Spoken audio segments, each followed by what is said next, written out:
हाँ जी, अस्सलाम वालेकुम। थोड़ी सी देर के लिए थोड़ा सा खामोशी करके देखते हैं। असल में वो एक दूसरा वाला माइक जो है वो मेरा ख्याल था कि ये वाली क्लास मैंने बगैर माइक के करनी है। हमने मुनासिब साइज़ के 100 बच्चों वाले कमरे में प्लान की, क्योंकि लास्ट टाइम जब बीलो में को पौने 200 बच्चे आए थे तो कमती लॉ में 35 बच्चे आए थे। क्योंकि कमती लॉ इतनी सारी जगह पे अवेलेबल होता है, यूट्यूब पे पड़ा हुआ है, वो ऐसे है, प्री पोस्ट फास्ट ट्रैक पता नहीं किस किस मोड में अवेलेबल होता है। तो एक्सपेक्टेशन यही थी कि हमने शाम के वक्त रखा है तो सीलो में ज़्यादा से ज़्यादा आ जाएंगे 70 बंदे। तो हमने अपनी तरफ से 100 वाला कमरा एलोकेट करके और उसमें जो है वो सारा, तो मेरा था कि चलो ठीक है बगैर माइक के आराम से क्लास कर लेंगे। मज़े की बात है, अभी थोड़ी देर पहले मैं स्लाइड के पीछे से ब्लैक कलर ख़त्म कर रहा था, क्योंकि मैंने उसको टीवी के हिसाब से बनाया हुआ था। प्रोजेक्टर पे ज़ाहिर है वो हर रंग उस तरह से वो नहीं हो रहा होता। तो या आप लोग पढ़ना शुरू हो गए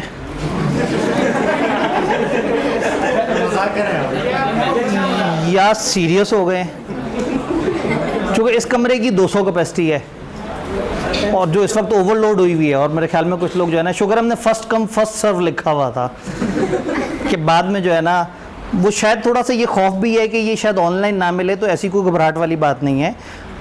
अगर हम पहले दिन कहें ना ये ऑनलाइन भी होगा तो आप कहते हैं अच्छा ऑनलाइन होगा, चलो ठीक है, मैं अगस्त के मिड में जब पढ़ना शुरू करूँगा तो मैं ऑनलाइन देख लूँगा। तो अगर इस घबराहट की वजह से आप आए हुए हैं तो ऐसी कोई परेशानी की बात नहीं है।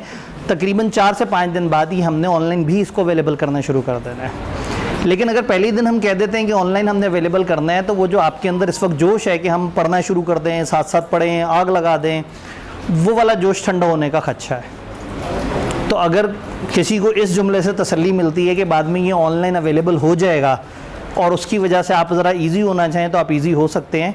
ख्वाहिश ऐसी नहीं है कि आप इजी हों, लेकिन अगर आप इजी होना चाहते हैं तो इस टाइम पे हालात यही सजेस्ट कर रहे हैं कि कुछ बच्चे अगर इजी हो जाए तो बाकी बच्चे ज़रा ज़्यादा इजी हो जाएंगे। तो मेरे ख्याल में हम कहीं ना कहीं फिट आ गए हैं, सिवाय उन बच्चों के जो बहुत लेट आए। दोस्तों 3:30 वो 4:30 का टाइम था। तो अब आप इस पे उदास तो नहीं है? ठीक है, मतलब देखें ना, जब अपनी थोड़ी सी अगर हमारी तरफ से देर हुई हो तो उसकी वजह फिर नुकसान होता है। चल पड़ा जज़ाकल्लाह। नहीं, क्लास फिर यहीं करेंगे। अब समझ आ गया है। कोई बात नहीं, मैं तकरीर इतनी धुआंधार करूंगा कि लोग कल आने पे मजबूर हो जाएंगे। वो कहेंगे कि क्या हो क्या रहा है आखिर।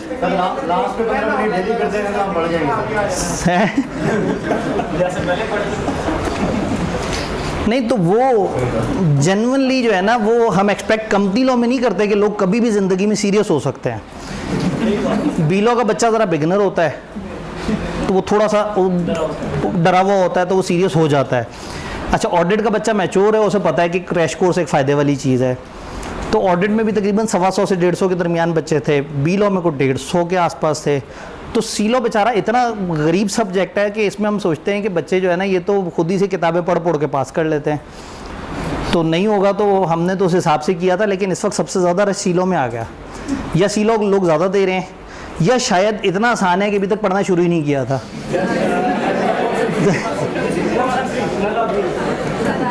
या एक तीसरी कैटेगरी है वो जो कॉस्ट के सताए हुए हैं। FR1 के साथ कॉस्ट उठाया हुआ था और तकरीबन जुलाई के स्टार्ट में एहसास हुआ कि ये तो भयंकर काम हो गया है, ये तो प्रैंक हो गया। अब जब कॉस्ट छोड़ा तो दिल मान नहीं रहा था कम पेपर देने का। किसी से पूछा, उसने कहा सी लॉ उठा लो, वो पढ़ो ना पढ़ो बराबर होता है। ये सोच के उठा तो लिया, लेकिन अभी तक जब उसे जाके देखते हैं तो जाहिर है वो सब्जेक्ट तो है।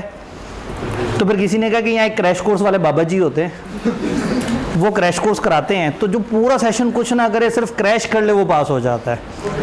ये जो ये अकीदा है ना, ये अच्छा अकीदा तो है, इससे पेपर तो पास हो जाते हैं। लेकिन इस अकीदे की वजह से नुकसान ये है कि आपने क्रैश का इंतज़ार किया खाली। अब मुझे समझ ये आ रही है कि क्लास में इस वक्त बहुत सारे ऐसे लोग हैं जो क्रैश के इंतज़ार में थे कि क्रैश आएगा तो उस वक्त सी लॉ पढ़ेंगे। अगर आपने ऐसा इंतज़ार किया था तो कम से कम फिर अब अपने उस इरादे पे कायम रहना है। अगर पूरा सेशन ये सोच के नहीं पढ़ा कि क्रैश देना है या क्रैश में पढ़ना है, तो अब जब क्रैश आ गया तो फिर तो अब वो वक्त आ गया है कि अब हमने पढ़ना है, और पढ़ना क्या है? Company law. हासा निकल जाता है। कंपनी लॉ का पहला मसला समझ आ रहा है, यही वाला है कि दिल मानता ही नहीं कि वो पढ़ने वाली चीज़ है। भाई ग्रुप बी का पेपर है, ग्रुप बी का वाहिद पेपर है जिस पे उम्मीद होती है इसको करें तो ये पास हो जाएगा। ऑडिट कभी भी काबिल एतबार नहीं है, FR2 पे भरोसा नहीं कर सकते, MFA पे यकीन नहीं कर सकते, लेकिन कंपनी लॉ जब पढ़ के दें ये पास हो जाता है। लेकिन इसमें पहला जुमला बहुत कीमती है, जब पढ़ के दें तो ये पास हो जाता है। तो ये ऐसे नहीं है कि ये पास हो जाता है, जब पढ़ के दें तो ये पास हो जाता है। सवाल ये है कि क्या इस वक्त सी लॉ किया जा सकता है? जवाब ये है कि किया जा सकता है अगर आप अदर दिन क्लासेस को 3 से 4 घंटे दें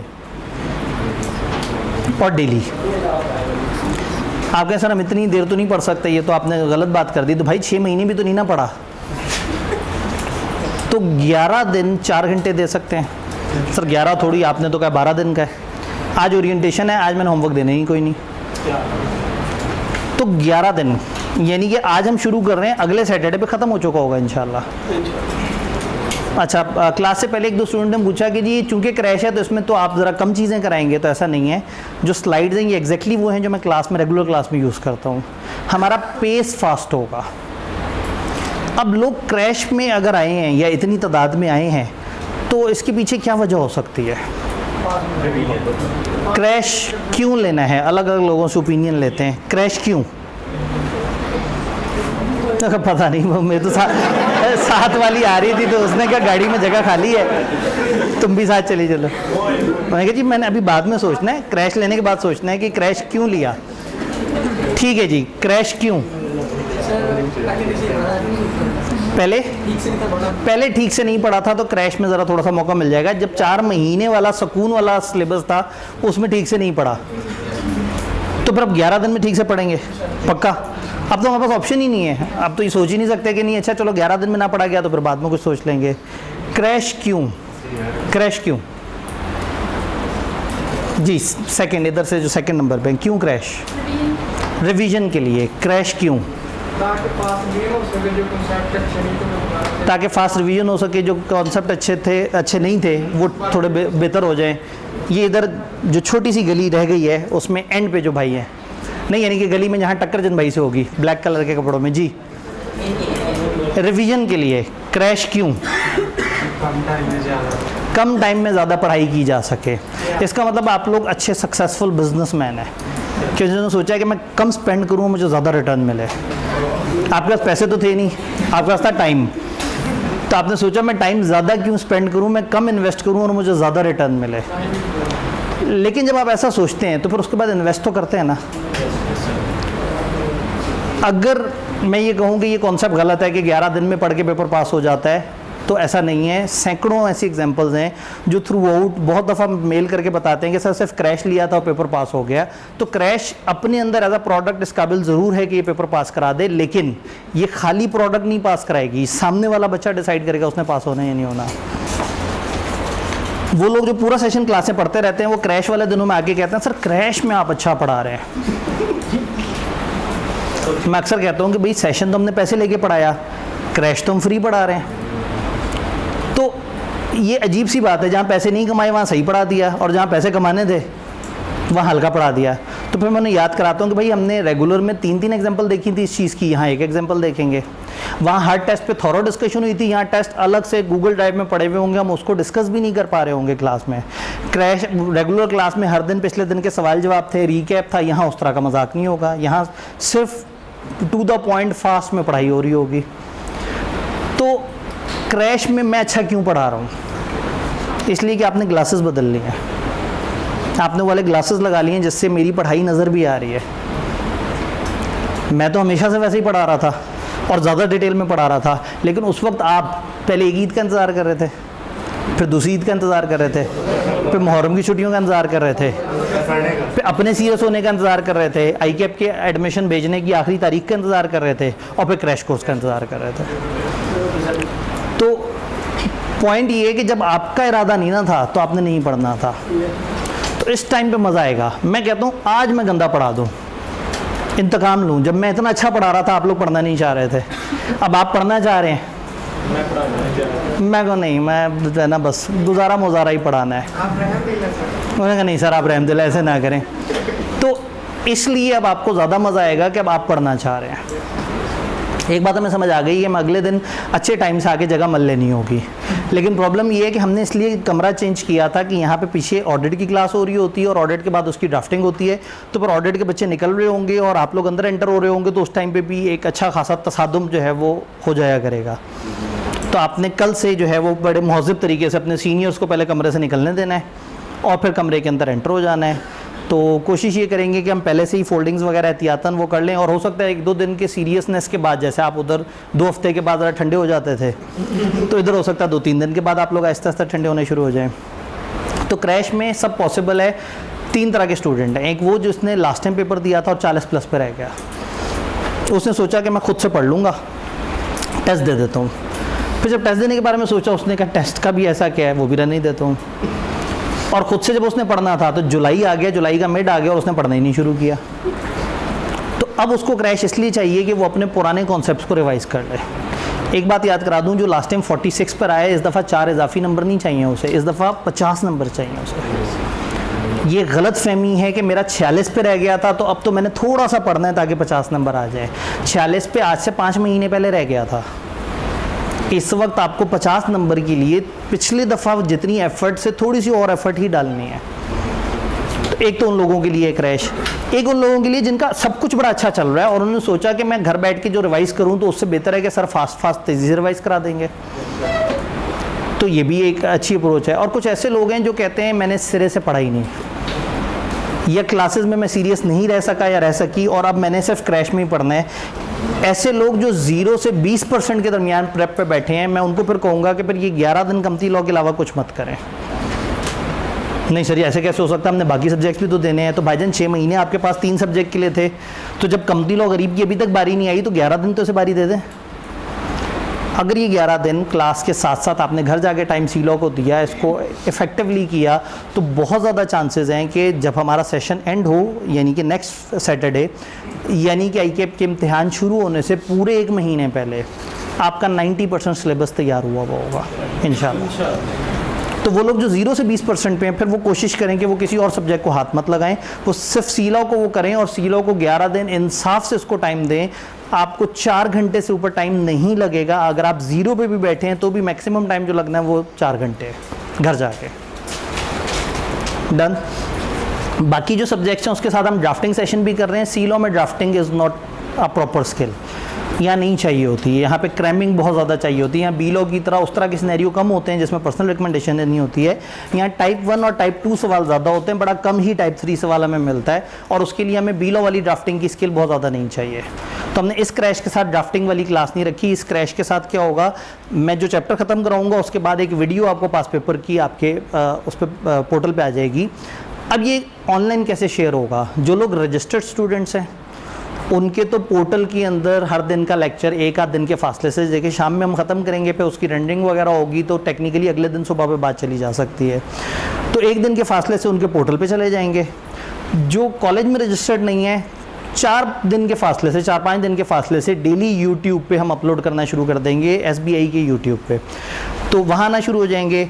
फिर आप पता नहीं आप अभी तक उन ग्रुप्स में से किसी एक ग्रुप में हैं या नहीं है, क्योंकि बजाय इसके कि हम हर वक्त हर चीज़ का बार बार इश्तिहार देते हैं, हमें भी बुरा लगता है, तो हमने कोई 3-4 ग्रुप्स फेसबुक पे या व्हाट्सएप पे जगह जगह शेयर किए हैं ग्रुप्स के लिंक। ये हमारे क्रैश कोर्सेज के ग्रुप्स हैं।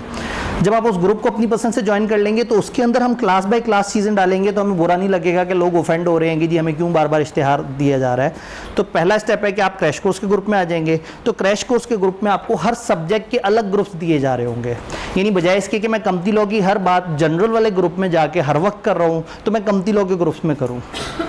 तो कमती लॉ के ग्रुप का लिंक शायद अब तक आप तक पहुँच गया हो, अगर आप उन ग्रुप्स में हैं तो हो सकता है आप अभी उन ग्रुप्स में ना हो। मैंने भी फेसबुक पे पोस्ट किया था, SBI के पेज से भी हम लोगों ने 2-3 दफ़ा से शेयर किया है, तो आप वहाँ से भी जाके ज्वाइन कर सकते हैं। नहीं तो कल मैं कोशिश करूँगा कि मैं उसका QR कोड यहाँ सामने स्क्रीन पे दिखा दूँ, सिर्फ कमती लॉ के ग्रुप्स का।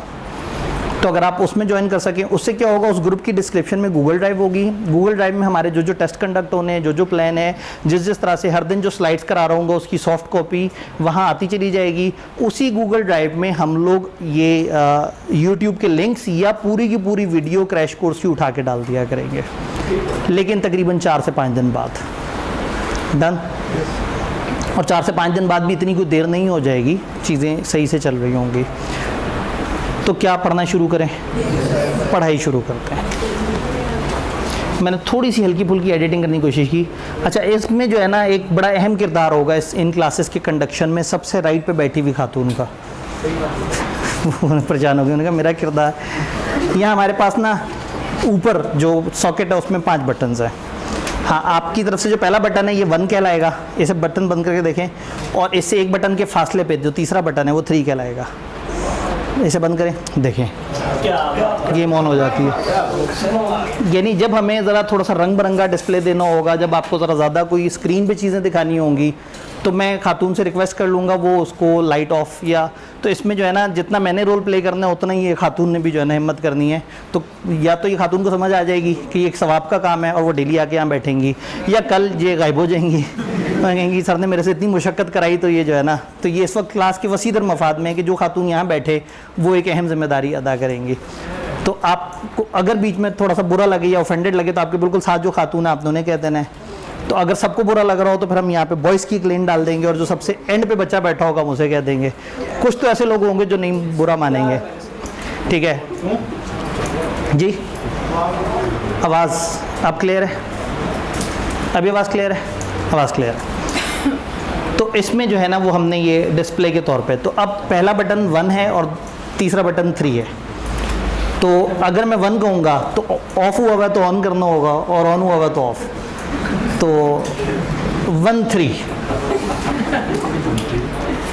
बेहतरीन हो गया। तो ये जनरली मतलब मजाक के अलावा अगर आपको बुरा लगे या तकलीफ़ महसूस हो तो मतलब जो है ना वो आप अगले दिन सीट चेंज कर सकती हैं।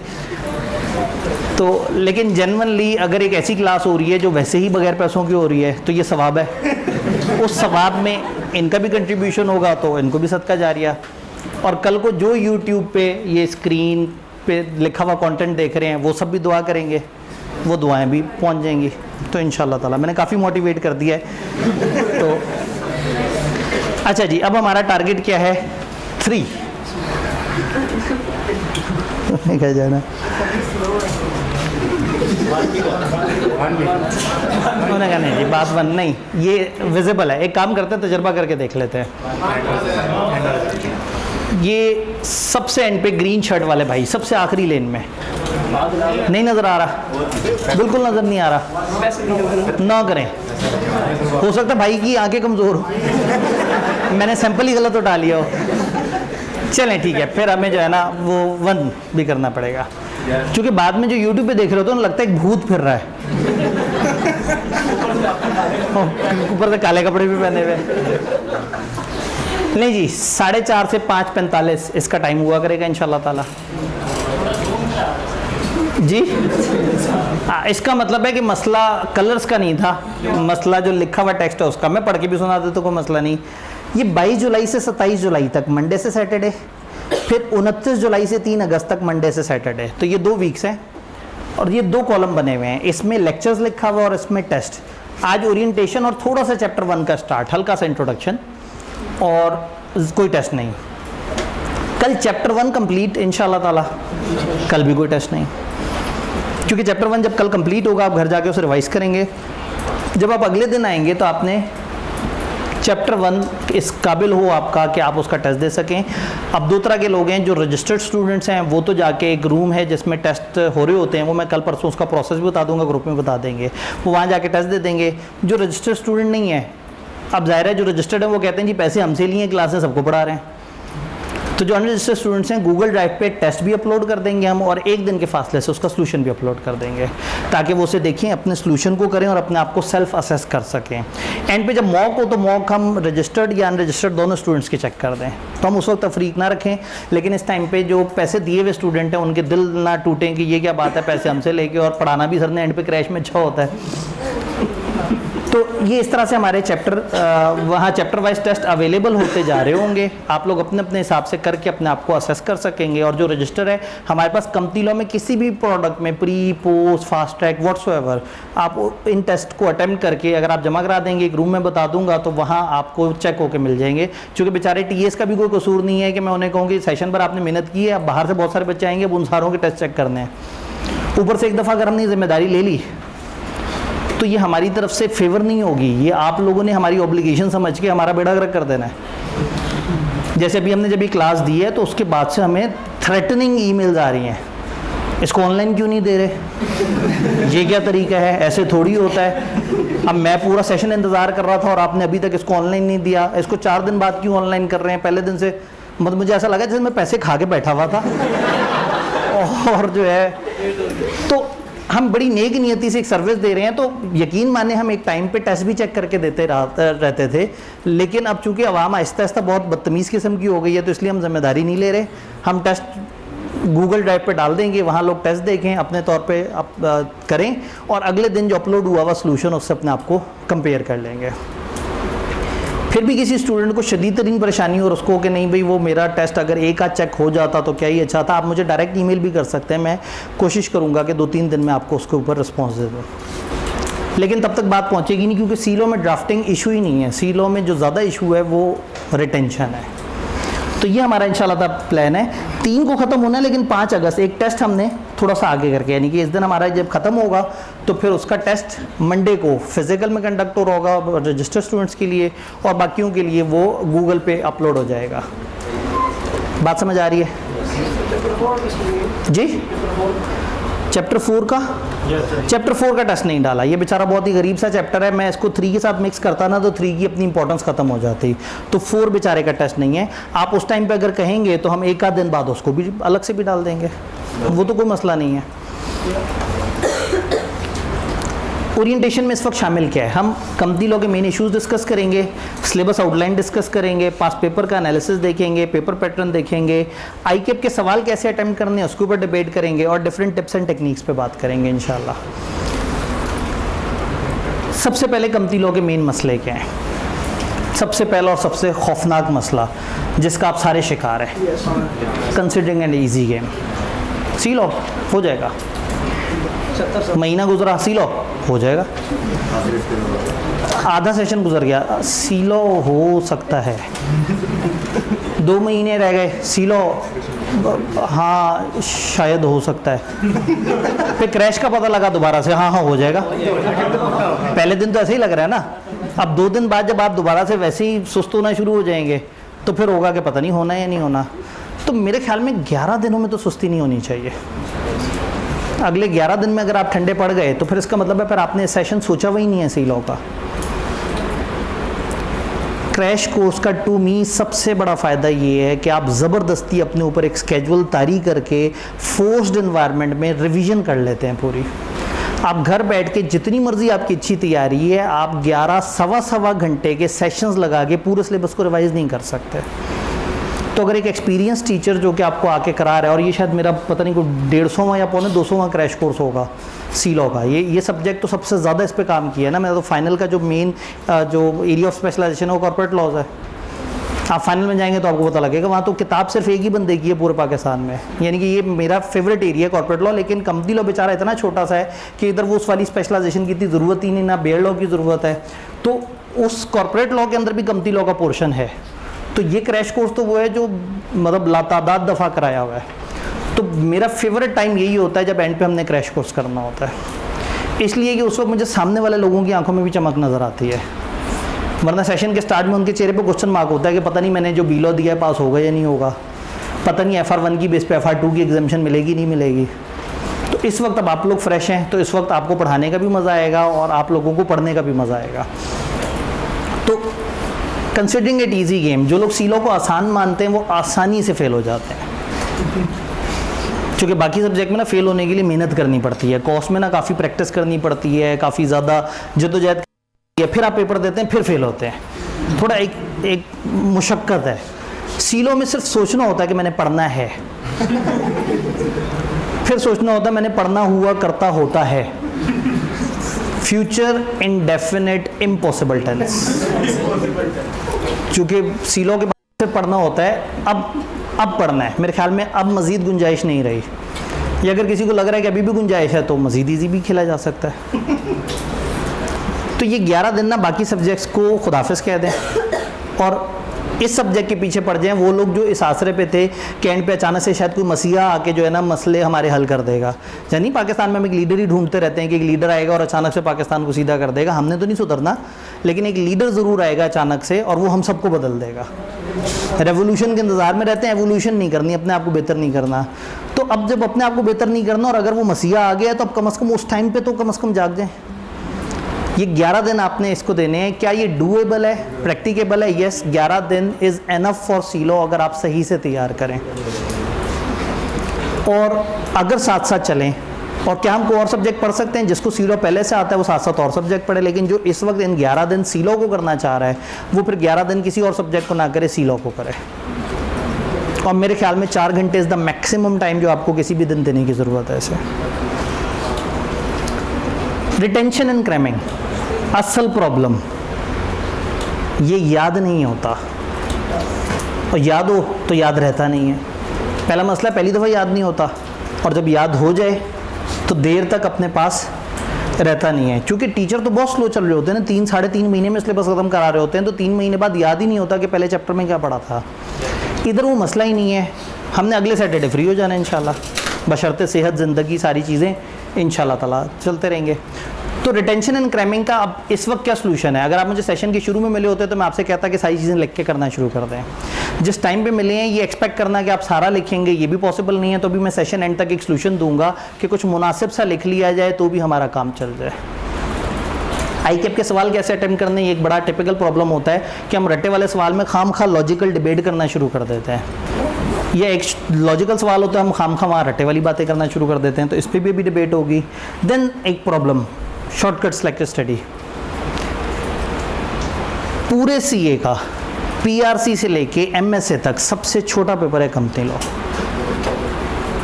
इसके बाद जब एक बंदा कहता है कि सर इन 12 में से कौन कौन सा चैप्टर करना है, तो जनरली ना मतलब हाँ, असल में मैं वो जुमले बोलूँगा तो पहले भी मैंने एक दफ़ा एक क्लास में इस तरह जुमला बोला था तो बड़े अरसे तक कट के जो है ना वो वायरल होता रहा था कि वो जब एक टीचर पूरा सवाल कराने के बाद बच्चों से कहता है, कोई सवाल बच्चा कहता है सर पूरा सवाल रिपीट करा दे, तो जो टीचर पे गुजरती है तो वो जज्बात मैंने एक दफ़ा वो की हो तो उसकी वो मीम बनी हुई है बाकायदा। मेरे अपने भतीजे ने मुझे दिखाया कि आपकी तो बड़ी सारी मीम है, तो जनाब उसने सर्च करके दिखाया, तो उसी क्लास को क्लिप लगा के और बच्चों ने उसके साथ पता नहीं कौन कौन से हंसी मजाक जोड़ के और वो बना दिया था। तो बहरहाल जो इस टाइम पे आप गूगल पे सर्च करें आपको मिल जाना है। इस टाइम पे अगर कोई कहता ना कि सर वो 12 चैप्टर हैं इनमें से कौन कौन सा करने वाला है, अच्छा जालिम पूछने वाला ये नहीं कहता कौन कौन सा छोड़ दें, थोड़ा सा इंसानियत फिर भी नज़र आए।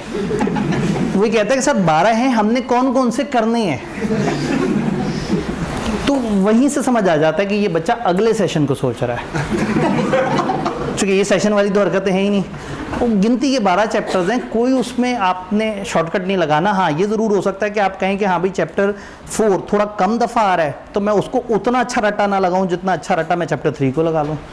फोकस ज़रूर हो सकता है, ये ज़्यादा टाइम लगेगा, इस पर कम टाइम लगाना है, लेकिन इसका ये मतलब नहीं है कि आपने छोड़ देना है। तो सिलेक्टेड स्टडी किलर है। फिर सी लॉ का सबसे बड़ा मसला हैवी नेबर। ये मैंने सेशन के शुरू में जब लिखा था ना तो किसी ने इसकी ग्रेविटी को महसूस नहीं किया था। आज आपको अच्छी तरह से अंदाज़ा हो रहा है कि हैवी नेबर्स का मतलब क्या है। सी लॉ के पड़ोसी बहुत भारी हैं। सी लॉ के F7 है, इसके ऊपर ऑडिट है, इसके पीछे MFA है, उससे पीछे FR2 है और उससे इमीडिएट पीछे कहीं ना कहीं कॉस्ट है। तो सोचें एक सब्जेक्ट के इर्द गिर्द कॉस्ट हो, MFA हो, R2 और ऑडिट हो, तो बेचारी रज़िया तो गुंडों में घिर गई। इतना सा मासूम सा सब्जेक्ट और इर्द गिर्द गुंडे ही गुंडे। ये पुराने ज़माने का ज़रबुल मिसल होता था जिसमें एक बंदे पे बहुत ज़्यादा मुश्किलें आ जाती थी। तो हैवी नेबर्स, इसके पड़ोसी बहुत भारी हैं, जिसकी वजह से लोग जब सी लॉ को पढ़ने के बारे में सोचते हैं अचानक से MFA जो है ना वो आपको पकड़ के अपनी तरफ ले जाता है कि भाईजान पहले मेरा सवाल करो फिर सी लॉ के बारे में सोचना। फिर आप सी लॉ की तरफ जाते हैं कि अचानक याद आता है कि FR2 का कंसोलिडेशन का सवाल आपको आता ही नहीं, उसको शुरू करते हैं 5 दिन तक वही करते रह जाते हैं। तो सीलो का असल मसला इसके पड़ोसी भारी हैं। सीलो को अगर दिल से किया जाए तो ये इतना मुश्किल पेपर नहीं है। सुन के ऐसा लग रहा होगा कि हम बिला वजह बहुत ज़्यादा चीज़ों को ड्रैग कर रहे हैं, लेकिन प्रॉब्लम ये है कि पहले दिन ये समझना बड़ा ज़रूरी है कि क्या प्रॉब्लम है, ताकि फिर हम उनके सोल्यूशन एक एक करके निकालें। यहाँ तक बात समझ आ रही है? एक स्टेप आगे चलते हैं। सिलेबस आउटलाइन 12 चैप्टर्स हैं, लेकिन 12 चैप्टर्स 5 ग्रेड्स में डिवाइड हुए हुए हैं। Incorporation and issuance of share में से कहूँगा बेसिक्स ऑफ कंपनी लॉ 15 से 20 नंबर, मैनेजमेंट एडमिनिस्ट्रेशन 20 से 25 number, meetings proceeding director chief executive 20 से 30 नंबर, अकाउंट्स डिविडेंड 15 से 20 नंबर, वाइंडिंग अप 15 से 20 नंबर। ये 5 पोर्शंस हैं, 3 15 से 20 नंबर के और 2 दरमियाने पोर्शंस हैं। अगर इसको थोड़ा फर्दर इसका ब्रेकअप समझना चाहें तो कुछ चैप्टर्स में डिवाइड हुए हुए हैं। ग्रेड ए में 4 चैप्टर्स आते हैं, चैप्टर 1, 2, 5 और 6। 6 कुछ अरसे पहले तक होता था इस वाली ग्रेड में, 7, 10 के साथ आता था, बट पिछली 1-1.5 अटेम्प्ट से आईके अपने पिछले सेशन के मिड में सिलेबस को इस तरह से चेंज किया था कि 6 यहाँ पे क्लासीफाई कर दिया था और अभी भी अब 6 यहाँ पे क्लासीफाई हो चुका हुआ है। तो 1, 2, 5, 6 15 से 20 नंबर का पोर्शन है, 9, 11 15 से 20 नंबर का पोर्शन है, और खाली 12 ये 15 से 20 नंबर वाले 3 ग्रेड्स यहाँ हैं। और जो 2 ग्रेड्स हमारे पास आती हैं 20 से 30 नंबर की ग्रेड में 3 चैप्टर हैं, 3, 4 और 8, और 20 से 25 नंबर की ग्रेड में है चैप्टर 7 और 10।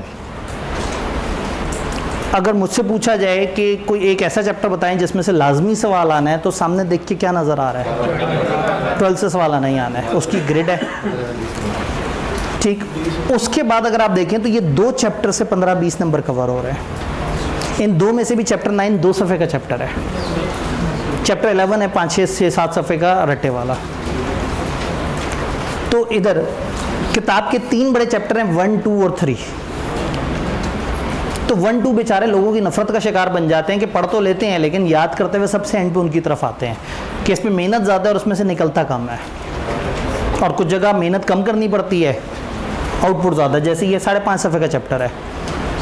अब 5.5 सफ़े में अगर आपके 15 से 20 नंबर कह दें तो फिर तो उन 5.5 सफ़ों को तो बार बार लिखना चाहिए।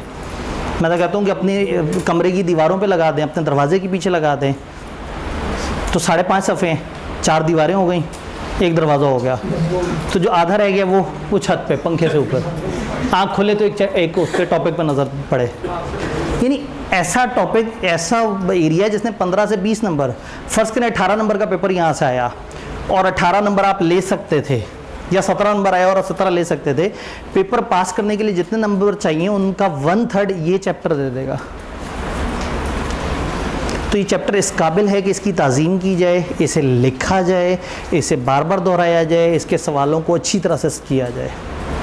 फिर हमारे पास ये मिक्स ग्रेड आ जाती है। चैप्टर 3 काफ़ी बड़ा चैप्टर है, चैप्टर 8 भी रीजनेबल साइज़ का है, 4 एक छोटा सा चैप्टर है, तो इसमें 3 और 8 की वेटेज ज़्यादा होती है, 4 बेचारा ज़रा कम टेस्ट होता है।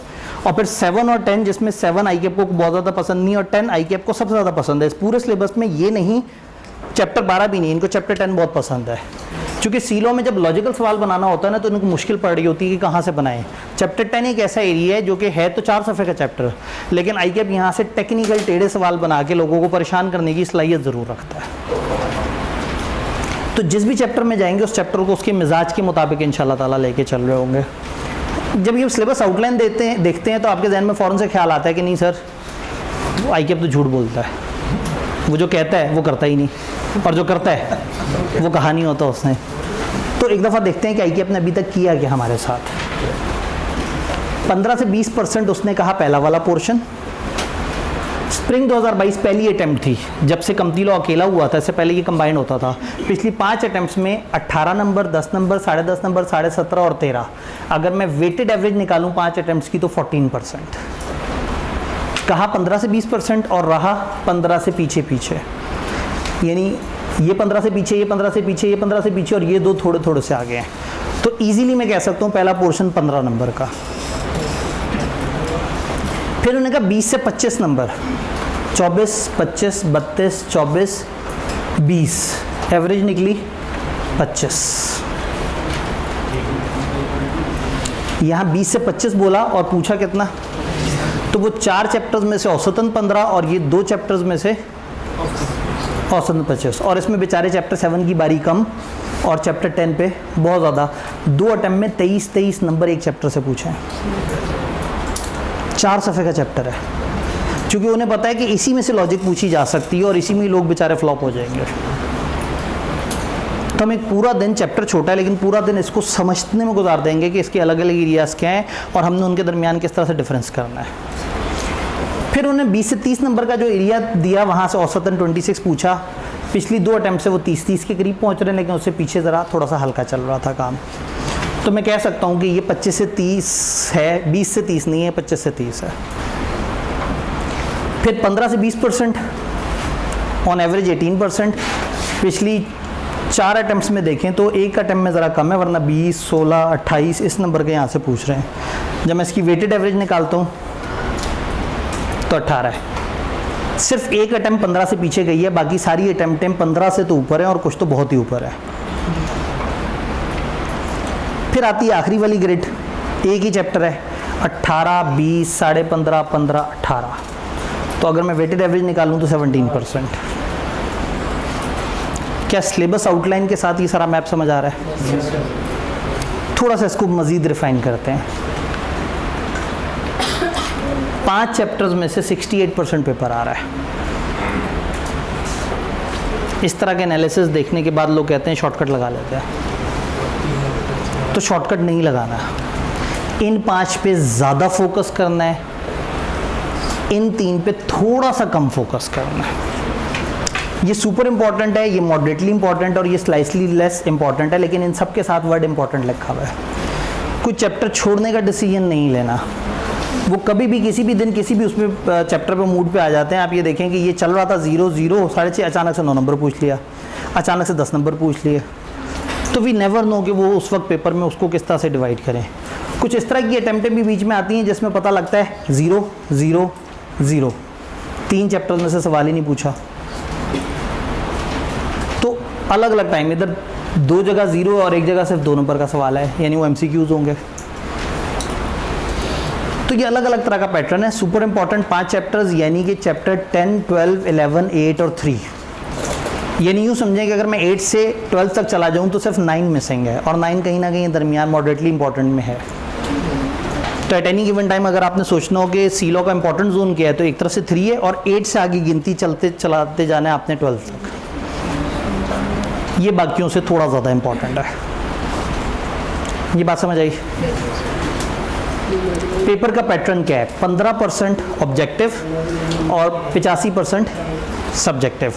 इसमें तकरीबन हाफ रट्टे और लॉजिकल वो होते हैं। ICAP ने जो क्राइटेरिया पुराने ज़माने में दिया होता था वो होता था 40% याद करने वाले सवाल और 60% लॉजिकल सवाल पूछेंगे। बट कम्पटी लॉ में वो रट्टे वाले सवाल को थोड़ा सा घुमा के पूछ लेते हैं अपनी तरफ से लॉजिकल बना के, लेकिन वो होता क्रैमिंग वाला है। तो एट एनी गिवन अटैम्प्ट में जब 85 में से काउंट करने की कोशिश करूं तो तकरीबन कुछ 40 नंबर 42 नंबर का तो सीधा क्रैमिंग होता है, और कुछ अटैम्प्टों में तो तकरीबन 60 नंबर का पेपर सिर्फ क्रैमिंग होता है। डिफरेंट तरह के सवाल जो पेपर में आते हैं, 3 तरह के सवाल सबसे ज़्यादा ये 2 सवाल आते हैं। नॉलेज बेस्ड को अगर मैं एक स्टूडेंट की ज़बान में करूँ तो रट्टे वाले सवाल। 30% से 40% ऑफ द पेपर तकरीबन रट्टे वाले सवाल होते हैं। फिर एक सेकंड है टाइप 2, सीम्स लॉजिकल। ये दिखता लॉजिकल है लेकिन होता रट्टे वाला। देखने में इसकी फील आ रही होती है, बड़ा लॉजिकल सी बात हो रही है, पूछो उन्होंने एग्जैक्ट रट्टा होता है। 35 से 45% सीलो में सबसे ज़्यादा ये सवाल आते हैं। इतना सा सिनेरियो बना होता है जो देखते ही बंदा कहता है सवाल को तो सबसे एंड पे पढ़ूंगा। जब उसे ध्यान से पढ़ते हैं तो पता लगता है उसने तो पूछे ही रट्टा था। तो सीलो में बीलो जितनी सिनेरियोज नहीं है। बीलो में बहुत ज़्यादा सिनेरियोज होते थे, सीलो का सिनेरियो देखने के बाद अल्टीमेटली आपने क्रैमिंग में जवाब देना होता है। तो बीलो में ड्राफ्टिंग की स्किल ज़्यादा कोर स्किल थी, सीलो में रट्टे वाली या याद करने वाली रिटेंशन वाली स्किल ज़्यादा चाहिए। देन लॉजिकल, जो वाकई लॉजिकल होगा 20 से 25%, और ये मैंने लिख दिया, मेरे हाथ नहीं कहाँ पे लिख दिया इसलिए कि कम से कम आप इसको तैयार करें। लेकिन कई दफ़ा पूरे चैप्टर में मुश्किल से 2 या 3 पास पेपर के सवाल ऐसे होते हैं जो प्योर लॉजिकल होते हैं। अगर एक चैप्टर के साथ 20 सवाल हैं तो शायद 2 आपको लॉजिकल मिल जाएं और बाकी सारे रट्टे या सीम्स लॉजिकल सवाल होते हैं। अब चूंकि हम एक दफ़ा जब इकट्ठे हुए हैं तो थोड़ा सा कहानी को यहाँ से आगे बढ़ा के तीनों तरह के सवालों को थोड़ा सा अटेम्प्ट करने का एक अप्रोच समझने की कोशिश करते हैं। जो स्ट्रेट फॉरवर्ड सवाल है उसमें रिटेंशन रिक्वायर्ड होती है। तो आपने क्या करना है, सिंपली अपने नॉलेज बेस से आंसर उठा के लिख देना है। मेरे ख्याल में हम थोड़ी सी रोशनी कर सकते हैं। 1 बात बन गई। विजिबिलिटी पे फ़र्क बहुत ज़्यादा नहीं पड़ा है। फिर 1 3 कर लेते हैं, मतलब 1 यानी 1 दोबारा बोला गया तो माइनस हो जाए। अब थोड़ा सा पता नहीं, खैर। रिटेंशन रिक्वायर्ड, कुछ सवाल ऐसे होते हैं जो बिल्कुल सीधे सीधे से, under provision of companies act बताओ फाइनेंशियल स्टेटमेंट्स कैसे कहते हैं, बॉडी कॉर्पोरेट कैसे कहते हैं, बताओ कौन से सर्कमस्टांसेस में ऐसा होता है, किस जगह इस तरह से होता है। ये वो सवाल हैं जिसमें कोई किरदार नहीं होता। ये नहीं होता कि ABC लिमिटेड ने XYZ लिमिटेड के साथ ये किया, या मिस्टर मुश्ताक मिस्टर बुरहान के साथ एक कॉन्ट्रैक्ट करना चाह रहे हैं, उन्हें समझ नहीं आ रही है क्या करें। ये सीधे सीधे सवाल होते हैं। ये सवाल देखते पेपर में नज़र आ जाते हैं, 2-3 लाइनों के ऊपर फैले हुए होते हैं। आप जब अपने पेपर को स्किम करते हैं तो आपको एग्जैक्टली फ़ौरन से पता लग जाता है कि इसमें से कौन से बहुत ही कुछ सीधे सीधे से सवाल है। सिंपली आपने आंसर अपने नॉलेज बेस से कर देना है, कोई स्पेसिफिक पैटर्न नहीं चाहिए। आप कहें सर ये सवाल है, इसको स्टार्ट कहाँ से करूँ, कहीं से ना करें भाई। उन्होंने पूछा डेफिनेशन दे दे, फाइनेंशियल स्टेटमेंट्स की दे दें, बॉडी कॉर्पोरेट की डेफिनेशन दी है, यानी कि जो आपको आता है। उन्होंने सवाल पूछा, आपने उठा के पेपर में छाप दिया। कोई हेडर देने की ज़रूरत नहीं है, कोई सियाको सबाक देने की ज़रूरत नहीं है, as per the requirement of companies act वगैरह लिखने की ज़रूरत नहीं है। सीधा सीधा सवाल है, आपने सिंपली जवाब लिखना है। टाइप 1 सवाल जो 30 से 40% आते हैं, सीधा सीधा सवाल होता है और आपने सीधा अपनी याददाश्त में से उसको कॉपी पेस्ट करना होता है। फिर सवाल आता है दूसरी तरह का, सीम्स लॉजिकल, जिसकी सिचुएशन कम्प्लेक्स होती है और रिक्वायरमेंट स्ट्रेट होती है। 2 स्टेप्स हैं, सिंपल रेफरेंस देना है सवाल से, क्वेश्चन की वर्डिंग कॉपी पेस्ट करनी है, और स्टेप 2 में रिटेंशन रिक्वायर्ड, आपने अपने नॉलेज बेस को कॉपी पेस्ट कर देना है। For example, under the provision of Companies Act 2017, list the circumstances under which Mahkoom Limited may be deemed to be subsidiary of Hakim Limited। ये सवाल अगर टाइप 1 में आता तो सवाल ये आता, बताओ व्हाट आर द सिचुएशन जिसमें एक कंपनी दूसरी की सब्सिडरी होती है। लेकिन इस बार उन्होंने 1 और 2 नहीं बोला, महकूम और हाकिम बोल दिया। पूछा है वही शर्तें पूछी हैं कि होल्डिंग सब्सिडरी की शर्तें क्या हैं, लेकिन इस दफ़ा किरदार ऐड हुए हैं। तो अब आपको 3 शर्तें पता है, तो आपने क्या किया, सवाल के शुरू की 3 लाइनें छोड़ी, चौथी लाइन से अपनी पसंद की वो 3 शर्तें जो आपने याद की हैं वो लिख दी। फिर आए शुरू की 3 लाइनों की तरफ और सवाल में से चीज़ निकाली, list the circumstances under which Mahkoom limited may be deemed to be subsidiary of Hakim limited, following are the circumstances under which Mahkoom limited may be deemed to be subsidiary of Hakim limited. नीचे दिए गए हैं वो सर्कमस्टांसेस जिसमें ये इसके इस तरह से बनेगा, और नीचे आपने पहले से ही रट्टा पेस्ट किया हुआ था। होता क्या, सवाल देखने के बाद बच्चा कहता है कि मैं अगर पहले इंग्लिश लिखूं तो मुझे रट्टा ना भूल जाए, तो आपने शुरू की 3 लाइनें छोड़ के पहले अपना रट्टा उठा के कॉपी पेस्ट कर दिया। अब पहली 3 लाइनों में आपने उसको उठा के बाकायदा एडजस्ट करना है। जब आपको पास पेपर्स की वीडियोस मिलेंगी तो मैं सवाल बाय सवाल आपको ये सारी अप्रोचेस साथ साथ उसमें याद करा रहूँगा कि टाइप 1 सवाल है, टाइप 2 है, देखिए हम इसको यूँ उठा के लिख सकते हैं, इसको यूँ उठा के लिख सकते हैं। अब सवाल आपने पढ़ना है। फर्ज करें यहाँ टाइप 1 सवाल होता तो पता क्या लिखा होता, list down the contents of statement of affairs. लेकिन अब टाइप 2 सवाल में देखिएगा वो करेंगे क्या, at the request of calcium limited creditors the court has appointed Haider Ali as provisional manager and issued an order regarding his appointment to all relevant parties. In compliance with court order, CL is required to furnish a statement of affairs among other information to Haider Ali. In light of provisions of Companies Act 2017, list 7 particulars that CL is required to include in the statement of affairs. एक line का सवाल हो सकता था, list down 7 contents of statement of affairs। सवाल यूं नहीं पूछा, एक हैदर अली साहब हैं, एक कैल्शियम लिमिटेड कंपनी है, वो वाइंडिंग अप की तरफ जा रही है, एक बंदे ने आके वहाँ स्टेटमेंट ऑफ अफेयर्स बनवानी है, वो परेशान है, और अब हमने बताना है कि वो 7 कंटेंट्स क्या हैं स्टेटमेंट ऑफ अफेयर्स के। बात समझ रहे हैं? ये मैंने एग्जांपल्स दी हैं, आईकेएप के रियल सवाल हैं, राइट साइड पे इसके रेफरेंसेज हैं कि कौन सी अटैम्प्ट का कौन सा सवाल है, समझाने के लिए कि टाइप 2 क्या है। अब आपने पता क्या करना है, 7 कंटेंट्स तो आपको याद है, आपने 3 लाइनें छोड़ी शुरू की, 7 कंटेंट लिख दिए नीचे। लिख दिया। अब आपने कहा शुगर है, सांस लिया कि इंग्लिश नहीं लिखनी पड़ी, रटा लिखा। अब जब अपनी इंग्लिश लिखनी है, give a simple reference of the question, सवाल का रेफरेंस देना है, copy paste from the wording of question.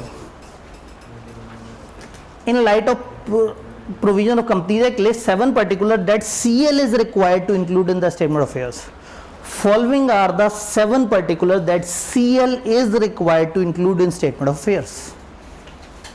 उन्होंने बेचारों ने इतना दिल से एक सिनेरियो बनाया और एंड पे पूछा कि 7 कंटेंट बता दो, और आपने सिर्फ 7 कंटेंट बता दिए तो उन्हें बुरा लगेगा, कहेंगे बच्चे ने सिनेरियो के मुताबिक जवाब नहीं दिया, अपनी तरफ से जवाब दिया। हालांकि जवाब तो वही देना था, लेकिन एक नंबर एम ही खा जाएंगे आपका कि बच्चे ने कनेक्ट नहीं किया। तो दे देते उन्हें कनेक्शन, उन्हीं के सवाल की इंग्लिश पकड़ते हैं, उन्हीं को चिपका देते हैं। उनका पेट भर गया, हमने सीएल का जिक्र भी कर दिया, हमने 7 कंटेंट्स का जिक्र भी कर दिया, हमने फॉलोइंग भी लिख दिया और नीचे हमने वो 7 कंटेंट्स भी दे दिए। उस 1.5-2 लाइन लिखने का 1 नंबर मिल जाता है अक्सर। सॉल्यूशन के साथ कभी कभी मार्किंग स्कीम होती है, तो उसमें 1 नंबर के लिए वो कहते हैं कि ये 1 number reference to the scenario का है, सिचुएशन के साथ इत्तिसाल करने का है, सिचुएशन से लिंक करने का है कि आप कह रहे हैं कि उस सिचुएशन में ऐसा हो रहा है।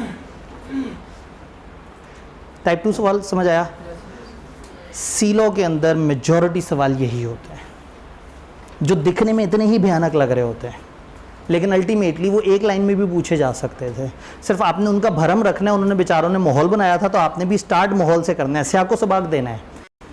आपने एक दफ़ा अपने आपको सिचुएशन से कनेक्ट करना है कि मैं तुम्हारी सिचुएशन के मुताबिक ये नीचे जवाब लिख रहा हूँ, और नीचे अपना रट्टे वाला जवाब लिख दिया। ये बात समझ आई?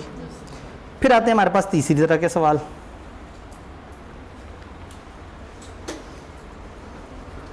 जिसमें आपका ओपिनियन रिक्वायर्ड होता है। अगर आप याद करें तो इस तरह के सवाल आपने बी लॉ में बहुत देखे हैं, सी लॉ में उनका ये बहुत बड़ा फोकस नहीं है। पूरे चैप्टर में मैंने आपको बताया मुश्किल से 1-1, 2-2, बहुत हो गया तो 3-4 सवाल मिल जाते हैं। 1-2 चैप्टर्स ऐसे हैं, जैसे चैप्टर 8 है जिसमें लॉजिकल सवाल थोड़े ज़्यादा है, अदरवाइज लॉजिकल सवाल सी लॉ में उनको को बहुत ज़्यादा पसंद नहीं है, और वो टाइप 2 को समझते हैं हमने लॉजिकल सवाल पूछ लिया।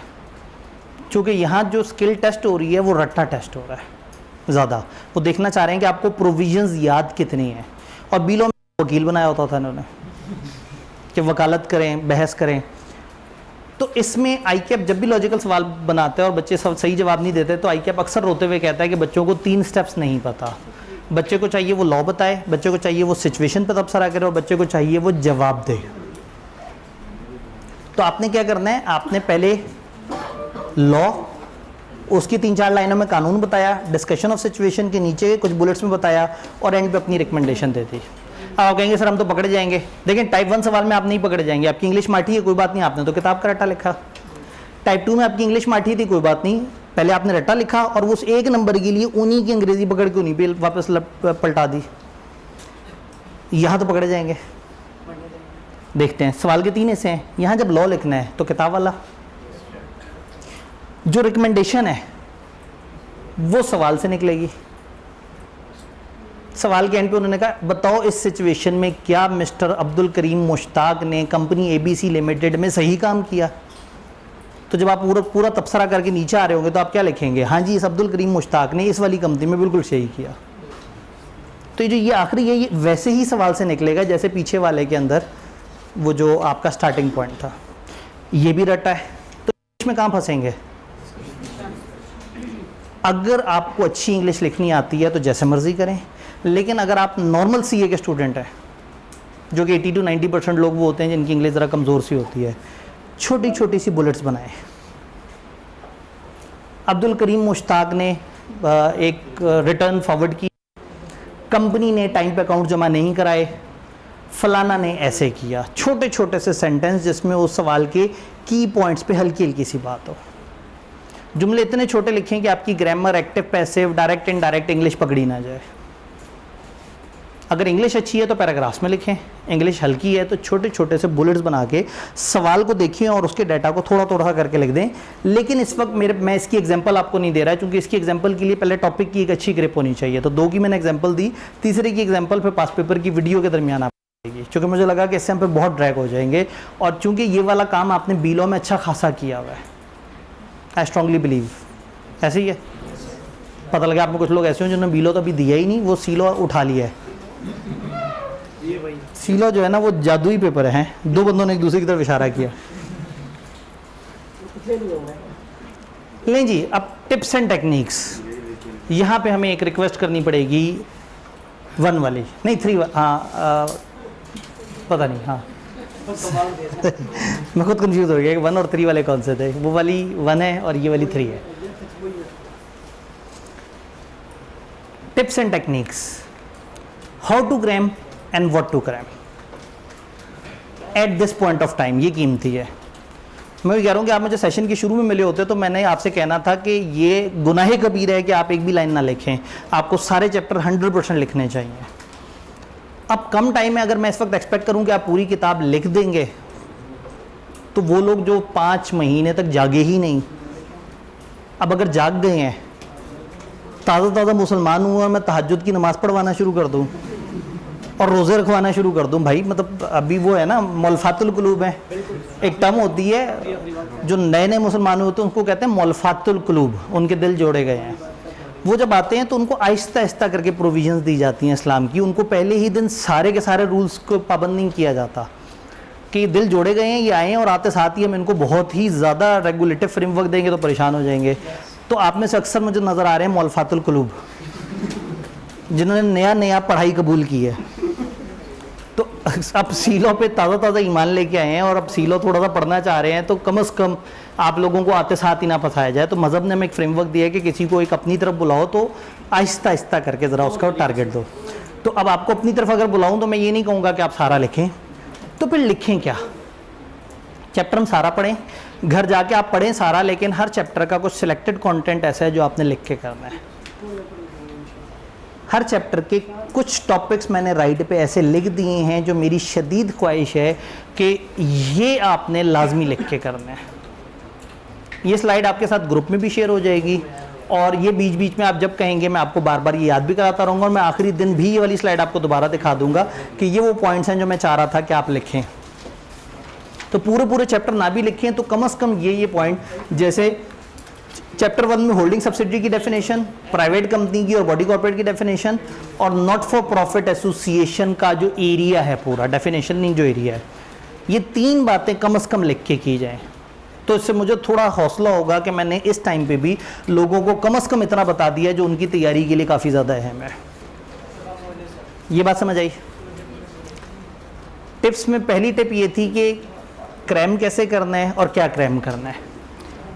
क्रैम कैसे करना है, जिन लोगों से क्रैमिंग नहीं होती उनके लिए बेस्ट होता है कि वो लिख के क्रैम करें। जो चीज़ आप लिखते हैं ना वो याद हो जाती है। मैं एक छोटी सी एग्जांपल देता हूँ, शायद आप उससे रिलेट करें। ऐसे में खातून को फिर से तंग करेंगे 1-3 जज़ाकल्लाह। तो मैं एक सिचुएशन आपको याद कराता हूँ। सीलो की किताब आपने खोली, स्टेटमेंट ऑफ अफेयर्स के हैं 7 कंटेंट्स, आप वो सामने लेके आए, टाइम देखा, आपने सोचा 7 लाइनें हैं, ये 5 मिनट में याद हो सकती हैं। हम अपने किताब की तरफ देखा, मैं सीए में क्यों आया हूँ। फिर आपने सर झटका, दोबारा से किताब पढ़ा, आर्टिकल्स ही नहीं मिल रहे लोगों को। दोबारा से किताब को पढ़ा, फलाना अकाउंट फेसबुक का फेक है या जेन्युइन है। फिर किताब को पढ़ा, एसबीआई वालों को मार्केटिंग ही नहीं करनी आती, क्यों ऐसा कर रहे हैं। अच्छा भला पढ़ाते हैं, मार्केट सही से नहीं करते, इनको ब्रांड एम्बेसडर रखने चाहिए। फिर दोबारा सोचो, ओहो टाइम देखा 15 मिनट गुजर गए। फिर दोबारा किताब खोली, सीलो पढ़ूंगा तो FR2 को कब टाइम दूंगा। आधे घंटे तक किताब सामने और आप कुछ नहीं कर रहे।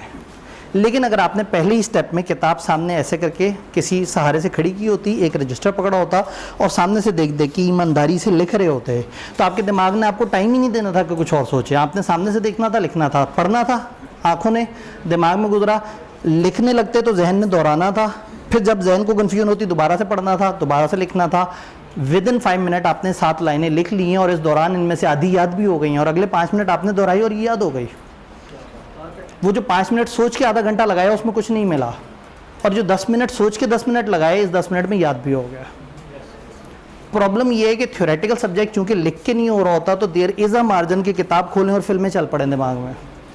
अकाउंटिंग में ऐसा नहीं होता, क्योंकि आप सवाल कर रहे होते हैं, करी जा रहे होते हैं, कैलकुलेटर चला रहे हैं, दिमाग चला रहे हैं, करते करते करते करते सवा घंटे तक करते रहे, एंड पे जवाब टैली नहीं हुआ, सॉल्यूशन देखा सारा आउट था। लेकिन सवा घंटे बाद पता लगा, सीलो में 5वें मिनट में पता लग जाता है कि मेरे से पढ़ाई नहीं हो रही, तो सीलो को उठा के फेंक देते हैं। कुछ लोग सीलो को पढ़ते हैं शाम रात के वक्त, वो पढ़ना शुरू करते हैं बैठ के, फिर सोचते हैं कि ये तो आखिरी सब्जेक्ट है दिन का, थोड़ा सा नींद दराज होकर पढ़ना चाहिए, तो थोड़ा सा बैठते बैठते हल्का सा अपने आप को ऐसे टिल्ट करते हैं, सर को थोड़ा सा नीचे किया, कमर के पीछे तकिया रखा और अब किताब पढ़नी शुरू की। फिर सोचते हैं कि ये जो ऐसे पढ़ रहे हैं तो थोड़ा सा और लेट के भी पढ़ा जा सकता है, तो मज़ीद नीचे से फिसलते चले गए और मज़ीद सीधे हो गए। अब सिर्फ हल्की सी गर्दन ऊपर है, पीछे तकिया है और किताब सामने है। थोड़ी देर बाद किताब ज़ोर से जब नाक पे लगती है तो ख्याल आता है कि नींद आ गई है, टाइम देखते हैं, कल पढ़ लेंगे, सुबह कर लेंगे। तो किताब, तो जिसको नींद नहीं आती उसको सीलो पढ़ना चाहिए रात के वक्त, बहुत अच्छी नींद आती है। अब सोचें, यही बच्चे ने किताब सामने रखी हुई है, रजिस्टर गोद में रखा हुआ है, आलती पालती मार के बैठा हुआ है, सामने किताब है और वो लिख रहा है, इसको नींद आ ही नहीं सकती, ये जिम्मेदारी से काम कर रहा है। तो हाउ टू क्रैम, लिख के, जब लिखेंगे तो जहन में भी जाएगा, आंखों से भी गुजरेगा, रजिस्टर पे भी जाएगा। फिर लिख लिया, अब याद कहाँ से करें? मेरी किताब से मत करें, अपने रजिस्टर से करें। पूरी दुनिया में आप इतने सारे कंप्यूटराइज प्रिंटेड कागज़ देख रहे हैं, जिनमें से एक कागज़ मेरी भी किताब है, लेकिन आपके हाथ की लिखाई यूनिक है, हज़ारों में यूनिक है, क्योंकि वो सब पढ़े जा रहे हैं। पता नहीं आप कितने अटेंटिव हैं। मैंने कहा कि वो बाकी तो हज़ारों से आपकी किताब, आपका वो लिखाई यूनिक है, क्योंकि वो पढ़े जा रहे हैं। मतलब जो है ना, मैं अपने सामीन को पता नहीं किस पॉइंट पे ले आया हूँ कि वो मतलब मजाक तक जो है ना, वो बड़ी देर तक वो प्रोसेस होने के बाद ठीक है। तो क्योंकि अपनी हाथ की लिखाई से मानूसियत होती है, वो बहुत ज़्यादा खूबसूरत नहीं होती, और उसको जब देखते हैं तो चीज़ें याद रहती हैं। अगर आपने बचपन में कभी केमिस्ट्री लिखा हो, फिजिक्स लिखा हो या कोई और इस तरह से, तो ये तक याद होता है कि रजिस्टर का ऊपर से सफ़ा मुड़ा हुआ था, इंक फैल गई थी उस वाली जगह पे, चाय गिर गई थी। तो कहने का मतलब है कि जब भी आप इस तरह से तैयारी कर रहे हो कि आप लिख के कर रहे हैं, तो अपनी लिखाई का दिमाग में इमेज डिफरेंट होता है। ये तजर्बा आपने पूरी किताब पे नहीं करना, आपने सिलेक्टेड एरिया पे करना है। अगर ये तजर्बा कामयाब रहे और आपके पास टाइम ज़्यादा हो तो थोड़ा सा इसका एक्सटेंड बढ़ा देना है, लेकिन इस वक्त आपके पास जितना टाइम है, मैं ये मानता हूँ कि मैं आपको बहुत बड़ा टारगेट मत दूँ, कम से कम ये आपने लिख के करना है, पहला मामला। फिर अगला सवाल, पास पेपर्स कैसे किए जाएं और कौन से पास पेपर लिख के किए जाएं। चैप्टर ख़त्म हो गया, अब चैप्टर खत्म होने के बाद पास पेपर कैसे करने हैं, बहुत आसान सा हल है। चैप्टर खत्म हुआ, आपने कहा अच्छा ये वीडियो तो मैंने देख ली, सर वो पास पेपर की वीडियो भी हमें दे दें, मैंने वो दे दिया, आपने वो भी फिल्म बना के देख ली, तो सीखने का एलिमेंट तो मर गया। चैप्टर खत्म हुआ, वीडियो आपके पास आ गई है, आपने वीडियो नहीं खोलनी, पहले पास पेपर्स तक पहुंचना है। आपके पास जो गूगल ड्राइव लिंक होगी उसमें सारे चैप्टर्स के पास पेपर्स भी मौजूद होंगे।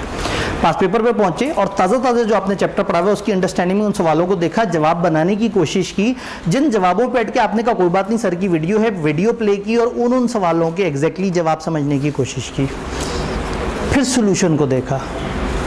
ये सब करके आपको ये समझ आ गया कि चैप्टर मुझे समझ भी आ गया, रिटेन भी हो गया, मैं सवालों का जवाब देने की पोजीशन में भी आ गया या आ गई हूँ, लेकिन अभी तक ये नहीं पता लगा कि मेरी लिखाई कैसी है।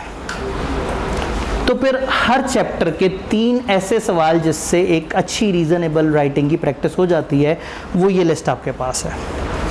तो इस चैप्टर के पहले चैप्टर के सवाल समझने के बाद, वीडियो देखने के बाद, फिर भी अगर आपने देखना है कि मैं अपने हाथ से राइटिंग करूं और थोड़ी प्रैक्टिस करूं, तो मैंने हर चैप्टर के अच्छे से ऐसे सवाल जिससे एक अच्छी राइटिंग प्रैक्टिस हो जाती है। तो हर चैप्टर के सामने 3 सवाल लिखे हुए हैं, रेफरेंस डला हुआ है। आप जिस भी किताब से फॉलो कर रहे हो, हर किताब में यूज़र्स, टीचर्स ज़्यादातर क्या करते हैं, रेफरेंस दे देते हैं कि कौन सी अटेम्प्ट का सवाल है। अगर आपको अपनी किसी रेलेवेंट किताब में ना मिले तो कोई बात नहीं, मेरी किताब का पोर्शन मौजूद है, आप नोट्स की तरफ मत जाएं, मैंने नोट्स का अलग फोल्डर बना हुआ होगा, क्वेश्चंस और आंसर्स का अलग फोल्डर बना हुआ होगा। तो जो क्वेश्चंस होंगे, क्वेश्चन के साथ जो आंसर्स होंगे, आंसर के साथ एग्जामिनर कमेंट्स भी डले हुए होंगे, मार्किंग स्कीम भी डली हुई होगी। यानी आप एक सोल्यूशन देखने के बाद ये ज़रूर देखें कि एग्जामिनर किस जगह दुखी हुआ था, और ये ज़रूर देखें कि किस किस पॉइंट के कितने कितने नंबर थे। तो पास पेपर करते हुए वो चीज़ हेल्प करेगी। ये सारा जो मैं गूगल ड्राइव आपको बता रहा हूँ ये कहाँ मौजूद होगी, आपके कंपनी लॉ का जो व्हाट्सएप ग्रुप है उसकी डिस्क्रिप्शन में। और कंपनी लॉ का व्हाट्सएप ग्रुप कहाँ से मिलेगा?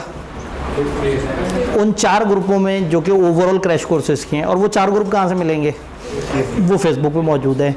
नहीं तो कल मैं कोशिश करूंगा कि मैं पहले से कुछ QR कोड्स की फॉर्म में यहाँ ला के कर दूँ, तो यहाँ क्लास में आप लोग अपने कैमरा ओपन करें और उसको स्कैन कर लें तो आप उस ग्रुप के अंदर आ जाएं। तो उस ग्रुप की डिस्क्रिप्शन में गूगल ड्राइव भी होगी, और साथ साथ हम जो जो हर दिन की अपडेट है वहाँ पे शेयर भी करते जाएंगे। तो रादर देन कि हम एक ग्रुप में सारी इन्फॉर्मेशन दें और हर बच्चा हर सब्जेक्ट की इन्फॉर्मेशन से आवाज़ार हुआ वो, तो वो जनरल ग्रुप्स थे, और उन जनरल ग्रुप से अब हम अपने कंपनी लॉ का एक अलग ग्रुप स्टैब्लिश कर लेंगे। क्या ये बात समझ आई? आपका favourite session question answer session. अगर कोई क्वेश्चन है, कोई कन्फ्यूजन है तो यू आर वेलकम। कल से ऑनवर्ड हमने पढ़ना शुरू करना है। आज मैंने एक टारगेट सोचा हुआ था कि हमने थोड़ा सा इंट्रोडक्शन टू कंपनी पे बात करनी है कि कंपनी लॉ क्या है, लेकिन आज चूंकि कमरे की मूवमेंट का भी मसला था, फिर शुरू में भी हमें डिस्टर्बेंस हुई, तो मैंने सोचा था कि आखिरी 15 मिनट मेरे पास मिल जाएंगे ऐसे, लेकिन शायद वो अभी आज करेंगे तो थोड़ा ज़्यादा मुश्किल में आ जाएंगे। तो कल जहन में रखना है कि कल वाला लेक्चर हमारा थोड़ा सा लेट हो सकता है, क्योंकि चैप्टर 1 अच्छा खासा बड़ा है और उसके ऊपर हम डिस्कशन करके कोशिश करेंगे कि उसको शुरू में थोड़ा सा कवर कर दें। आपके कोई सवाल, कोई कन्फ्यूजन? अच्छा, कुछ पर्सनल किस्म के सवाल होते हैं कि सर जी मैंने अभी तक नहीं पढ़ना शुरू किया, अच्छा मैंने MFA भी देना है, सीलॉ भी देना है, तो मेरी क्या स्ट्रेटेजी हो? इस टाइम पे आप पूछें जनरल सवाल जो सबके फ़ायदे के लिए हो। पर्सनल अगर किसी का सवाल है तो यहाँ पे थोड़ा सा धुंधला है लेकिन नज़र आ रहा होगा, atifabdi@gmail.com। आप मुझे ईमेल करके अपना पर्सनल इशू बता सकते हैं ताकि बाकी क्लास वाले बच्चे आपके पॉइंट पे ना हंसें, और मैं आपके अपने सब्जेक्ट्स के हिसाब से आपको थोड़ा सा पर्सनलाइज रिकमेंडेशन दे सकूं।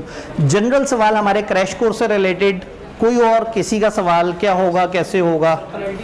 जी जी, इन्होंने कहा क्या इसमें कोई पेनल्टी होगी? नहीं जी, ये क्लास बगैर पेनल्टी के है। हाँ, आप लोगों पे पेनल्टी हो सकती है, मैं तो यहीं पर मौजूद हूँगा आपकी क्लास से पहले। मैं यहाँ 2 घंटे की ऑडिट की क्लास से फ्री हुआ हूँगा। जी जी, अब सवाल ये कि क्या ऑनलाइन रजिस्टर्ड स्टूडेंट टेस्ट दे सकते हैं? मैंने आपको बताया कि आप लोग हमारे साथ करते क्या हैं, फिर हम अपनी तरफ से एक फेवर की कोशिश करते हैं और बच्चे फिर हमारे ऊपर ऐसे चढ़ाई कर देते हैं, मैंने कब का टेस्ट दिया, वह चेक होके नहीं मिला, और इस तरह से करके। और TAs कहते हैं सर जी मेरा कसूर बताएं, मैं पहले सैकड़ों बच्चों के रजिस्टर्ड के टेस्ट चेक किए, अब ये बच्चे भी आपने हमारे जिम्मे डाल दिए हैं। तो हम ये सर्विस देते रहे थे, लेकिन अब हमने तौबा कर ली है। लेकिन इसका ये मतलब नहीं कि हम टेस्ट नहीं शेयर कर रहे। टेस्ट हम शेयर करेंगे, हर दिन जो टेस्ट हो रहा होगा वो गूगल ड्राइव में आ जाएगा और अगले दिन उसका सलूशन भी आ जाएगा। मैंने आपको कहा कि अगर उसके बावजूद भी आप चाहते हो कि हाँ भाई आपका आपने कुछ लिखा और आप चेक कराना चाहें, आप डायरेक्ट मुझे ईमेल कर सकते हैं।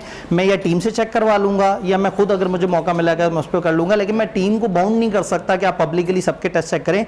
हाँ, जो मॉक्स हैं पेपर से ठीक 2 हफ्ते पहले, जिस दिन ICAP में इम्तिहान है कंपनी लॉ का, ठीक 14 दिन पहले यहाँ पे ठीक ICAP वाले ही टाइम पे सुबह 9 से 12:15 मोस्ट प्रॉब्ली यही कमरा और इसके साथ 2-3 और कमरे, उसमें हम मॉक कर रहे होंगे, फुल लेंथ मॉक। वो मॉक सबके लिए अवेलेबल भी हैं और वो सबको हम चेक करके देंगे।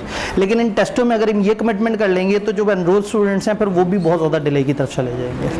और वही वाली बात है कि फिर एनरोल स्टूडेंट कहेंगे जी हमें क्या प्लस मिला, अगर आपने एंड पे सबको ही सारा कुछ दे दिया तो अपने बच्चों को भी थोड़ा अच्छा सा लगेगा, हालांकि टेस्ट उन्होंने भी नहीं देने। जी, सवाल ये है कि जो ऑनलाइन एनरोल्ड हैं, यस, जो ऑनलाइन एनरोल्ड है हम उसको अपना स्टूडेंट काउंट करते हैं।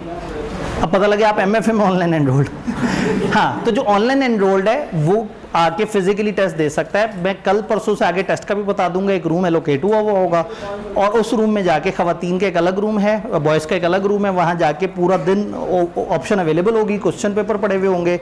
तो अगर आप किसी भी मोड में सीलो में एनरोल्ड थे तो आप लोगों के लिए वो टेस्टिंग चेक होकर मिलेगी। बाकी लोग वो टेस्ट देख के अपने तौर पर सॉल्व करके सोल्यूशन से कंपेयर कर सकते हैं। हाँ जी, अच्छा, सवाल ये है कि अगर हम रजिस्टर नहीं हैं और हमारे चेक नहीं होने तो क्या हम दे सकते हैं? अगर आप आके बैठ के मतलब यहाँ के एनवायरनमेंट में बैठ के टेस्ट करके और अपने टेस्ट को वापस ले जाना चाहें तो ठीक है, फिर अगर आप उस लिए यहाँ पे बैठना चाहें तो वो होगा, लेकिन उसकी सबमिशन उस तरह से नहीं होगी। जी जी, ड्राफ्टिंग सेशन कहाँ पे होगा? सीलो में ड्राफ्टिंग की ज़रूरत ही नहीं है। ऑडिट का ड्राफ्टिंग सेशन कहाँ होगा? हाँ, अब ये ऑडिट वाले बच्चे भी जो है ना, क्योंकि ऑडिट का ड्राफ्टिंग सेशन इस कमरे में हो रहा था और हम उधर चले गए, तो अब हम रूम 3 मांगने की कोशिश करेंगे और मेरे ख्याल में रूम 3 हमें मतलब उस टाइम पे मिल जाएगा। रूम 3 का प्रॉब्लम है कि वहाँ की 100 की कैपेसिटी है और आज ऑडिट में 125 से 150 के दरमियान बच्चे थे। यहाँ से निकलते निकलते कुछ रास्ते में डूब जाएंगे, कुछ इरादा बदल लेंगे, कुछ सोचेंगे मैं रिकॉर्डेड में ले लूँगा, कुछ का सीलो के साथ क्लैश होगा, तो मेरे ख्याल में 101 बच्चे उस कमरे में आ जाएंगे। अब ये जुआ खेल लिया अब आप लोगों के चक्कर में ऑडिट वालों के साथ जो है ना, वो ऑडिट वाले कल खड़े हुए होंगे और वो कहेंगे क्या किया हमारे साथ। लेकिन सीलो में आज एबनॉर्मली लोग आ गए। सीलो में नॉर्मली 30-35, बस मैं सोचा था बहुत आ गया 70 आ जाएंगे, लेकिन अब समझ आ गई है कि आहिस्ता आहिस्ता वो लोग बढ़ते जा रहे हैं जो सेशन एंड तक नहीं पढ़ रहे, लेकिन वो लोग जिन्होंने पढ़ा है वो रिवाइज भी करना चाह रहे हैं। तो खैर मतलब ये है कि कल हम पहले से ज़रा ये फोल्डिंग और ये सारे हिसाब किताब रखने की कोशिश करेंगे। जी जी जी ठीक है जी। एक सवाल ये आया कि अगर तो 0 से 20% के दरमियान तैयारी है और हम सीलो के 4 घंटे करने के बाद फ्री हो चुके हों तो क्या हम उस वक्त टाइम दे दें? अगर वो दूसरा सब्जेक्ट एक न्यूमेरिकल सब्जेक्ट है तो उसे दे दें, क्योंकि उसमें दिमाग तो लगता ही नहीं। यानी वो जो क्योंकि उसमें आप सवाल देखते हैं और उसको कुछ ना कुछ कर रहे होते हैं। यानी कि जब आप फ़र्ज़ करें सीलो के साथ ऑडिट उठा रहे हैं ना, तो दोनों में बहुत ज़्यादा दिमाग खर्च हो रहा है, दोनों एक ही नेचर के हैं, एक ही तरह से पढ़ रहे हैं, एक ही तरह से वो कर रहे हैं। हाँ, तो न्यूमेरिकल सब्जेक्ट अगर टाइम बच जाता है, यानी कि पहली प्रेफरेंस कमती लॉ को दे दी, फिर भी ज़िंदगी में टाइम बच गया, उसे देना चाहें तो ज़रूर दे दें। वैसे तो एक दिन में अगर घर जाके आप 4 घंटे वाकई पढ़े ना 10 दिन क्लासेस, तो इससे ऊपर टाइम होता ही नहीं। ये इससे ऊपर टाइम हो तो आप पढ़ाई को दे सकते ही नहीं। 8 घंटे तक लोग किताब ज़रूर खोलते हैं, लेकिन वही आधे घंटे तक वही वाले ख्याल से ये होगा नहीं होगा, आर्टिफिशियल इंटेलिजेंस तो नहीं खा जाएगी। जी कोई और सवाल?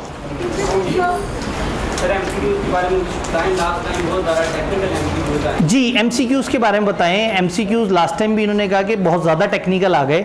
असल में MCQ की कोई एब्सोल्यूट प्रैक्टिस नहीं हो सकती। जो सब्जेक्टिव सवाल है उसकी प्रैक्टिस हो सकती है। जी होल्डिंग सब्सिडी के सवाल इस तरह से आए हैं, तो यानी कि हम MCQs, पहले मैं क्या करता था, मेरी किताब में 1000 से ऊपर MCQs होते थे, उसके बावजूद भी बच्चे कहते थे सर वो तो प्रैक्टिस कर लिए थे, ICAP में नए तरीके से आए। क्योंकि ICAP ने हमेशा कोशिश क्या करनी है, जब बच्चों को एक चीज़ याद है और उसमें से MCQ पूछना है, उनको ठग जवाब दे देना है, तो वो क्या कोशिश करेंगे, उसे पेचीदा करने की। बहुत आसान सा तरीका है, अगर आप कभी अपनी MCQ की प्रैक्टिस करना चाहें, मेरी किताब सॉफ्ट में आपके पास मौजूद है। आपने एक टॉपिक तैयार किया, फॉर एग्जांपल डिविडेंड को पे ना करने की पेनल्टीज़ और पे ना करने में आप क्या क्या रिलैक्सेशन ले सकते हैं, किताब सॉफ्ट में मौजूद है। आपने ऐसे करके उसे सिलेक्ट किया, PDF में कॉपी किया, चैट GPT पे आए, उसे पेस्ट किया और नीचे लिखा मुझे 5 MCQs क्रिएट कर दो इसके। उसने MCQ दी, आपने कहा नहीं मज़ा नहीं आया, मुझे ट्रिकी MCQs क्रिएट कर दो। उसने ट्रिकी MCQs क्रिएट कर दिया, आपने कहा मेरे ये आंसर्स हैं, उसने कहा जी आपका आंसर तीसरा गलत है और 5वां गलत है। तो फिर आपने कहना है मुझे रीज़न दो तीसरे की और 5वें की। जब आप अपना डाटा, अगर आप उसे कहेंगे ना इस टॉपिक MCQ बना दो, तो वो देगा दुनिया के किसी भी लॉ से पकड़ के। आपने उसे फ्रेमवर्क देना है, कहना ये जो मैंने तुम्हें कॉपी पेस्ट किया है इसमें से मुझे 5 MCQs जनरेट कर दो। तो MCQ एक ऐसी चीज़ है जिसकी आप अपने तौर पे जितनी भी प्रैक्टिस करना चाहें कर सकते हैं। ICAP की हर चैप्टर के एंड पे भी 15-15, 30-30 MCQs उन्होंने दिए हुए हैं, लेकिन कोई तसल्ली कभी भी नहीं होती। तसल्ली कब होगी, जब आपका सब्जेक्टिव एरिया इतना अच्छी तरह से तैयार होगा कि वो वहाँ से कोई भी घुमा के सवाल पूछ लें तो आप उसे कर सकेंगे। एक ईजी एरिया MCQs के लिए उनके पास क्या है, डेट्स डिफरेंट तरह की, कि इस डेट से इस डेट के दरमियान इतना फासला है, तो बताओ ये डेट सही है, ये वाली डेट सही है। तो जब हम सब्जेक्टिव अपना पक्का करते हैं तो उससे MCQs वाली चीज़ थोड़ी सी और पक्की हो जाती है। लेकिन स्टिल हम प्लान कर रहे हैं कि आप एक MCQ सेशन रखें, बट उस सेशन में हम ज़्यादा से ज़्यादा क्या कर सकेंगे, हर चैप्टर के 12-15 MCQ सामने वालों को दिए, उनसे डिस्कस किया, उसके ऊपर लॉजिकल डिस्कशन की और आगे चल पड़े। बट उसके बाद भी कोई कंफर्म गारंटी नहीं है कि ICAP में उसी तरह के ही सवाल आएंगे। तो MCQ उनके लिए भी चैलेंज है। जब सवाल बना रहे होते हैं ना, तो उन्होंने MCQ को टेढ़ा बनाना होता है, तकरीबन हाफ लॉजिकल और हाफ रट्टे वाले होते हैं। खौफ ज़रा ज़्यादा होता है MCQ का। जी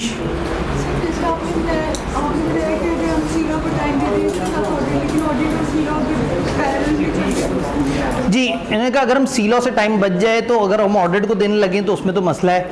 अगर सीलो और ऑडिट दोनों चल रहे हैं और आप उन दोनों को साथ साथ लेके चल सकें, एक बात याद रहे कि मैंने फुल टाइम सीलो को देने का उन लोगों को कहा है जिनकी तैयारी है 0 से 20%। अगर आपका सीलो मॉडरेटली तैयार है तो मैं आपको ये नहीं कह रहा कि फिर आपने किसी और सब्जेक्ट को नहीं पढ़ना। ये उन लोगों के लिए जो 0 से 20% के दरमियान है, जिन्होंने अभी तक टाइम नहीं दिया, तो मैं उनसे कह रहा हूं कि अब सीलो के साथ सीरियस हो जाए, 11 दिन बाकियों को टाइम मत दे। लेकिन अगर आपकी बाकी चीज़ें चल रही हैं तो ओके जी, ऑल क्लियर। मेरे ख्याल में बच्चों की बस हो गई है, तो सोचें सवा घंटा कितना बड़ा टाइम होता। अभी तो आज हमने सवा घंटा पढ़ा ही नहीं। तो इंशाल्लाह ताला जो है ना, अच्छा कल से ज़रा हमारी थोड़ी सी वो कूलिंग भी बेहतर हुई होगी, क्योंकि अभी तो हम इस कमरे से निकल गए थे, ये कमरा बंद हो गया था एक तरह से, फिर दोबारा से आए हैं, तो वो फुली कल क्लाइमेट भी बेहतर होगा। तो इंशाल्लाह ताला मिलते हैं। अच्छा, इसमें सिर्फ आगे वाले बच्चों का एक प्रोटोकॉल है, बल्कि पीछे वाले भी अगर फॉलो कर लें। कल से आप सब ने भी ख्याल रखना है। हम पहले कोशिश करेंगे कि ख़वातीन एक दफ़ा निकल जाएँ। जब ख़वातीन निकल जाएँ तो फिर उसके बाद हम जैसे मर्जी बेहंगम तरीके से बाहर निकल लें, लेकिन इस वक्त हम थोड़ा सा एहतियात करें कि ज़रा ख़वातीन को पहले निकलने दें। आप लोगों ने भी कोशिश करनी है कल से एंड के करीब बैग्स वगैरह सही से पैक करके रख लें ताकि फ़ौरन निकल सकें, क्योंकि क्लास में रश ज़्यादा है। तो दिस इज़ बेटर कि आप एक दफ़ा आप निकल लें। और फोल्डिंग वाले इधर चले गए, नहीं तो